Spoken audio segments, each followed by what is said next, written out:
Everyone, సింపుల్గా chicken పిక్కల్ని ఎలా చేసుకోవాలో చూద్దామా? ప్రాసెస్లోకి వెళ్ళిపోదాం.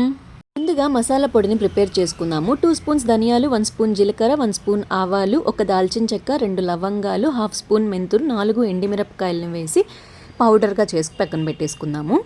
దీనికోసం బోన్లెస్ చికెన్ ఒక 1/2 kg తీసుకున్నాను. సో ఇవి ఈ విధంగా కట్ చేసుకోవాలన్నమాట.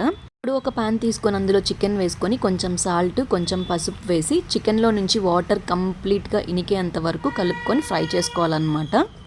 వాటర్ అంతా పోయేంత వరకు బాగా ఫ్రై చేసుకోవాలన్నమాట. సో ఈ విధంగా పాన్లో 1 కప్ ఆయిల్ వేసుకొని అందులో ఆల్రెడీ వేయించుకున్న చికెన్ పీసెస్ని కూడా వేసి డీప్ ఫ్రై చేసుకోవాలి. గోల్డెన్ కలర్ వచ్చేంత వరకు వేయించుకోవాలన్నమాట. ఈ విధంగా ఇప్పుడు అదే ఆయిల్లో 2 స్పూన్స్ అల్లం వెల్లుల్లి పేస్ట్ వేసి బాగా వేయించుకున్న తర్వాత అందులో చికెన్ పీసెస్ని వేసి తగినంత సాల్ట్, కారం పొడిని వేసేసుకొని బాగా కలుపుకోవాలన్నమాట. నీట్గా చల్లారాక ఒక నిమ్మకాయని పిండేసుకుంటే చికెన్ పిక్కల్ రెడీ. డీటెయిల్డ్గా కావాలనుకుంటే ఫుల్ వీడియో చెక్ చేసేయండి.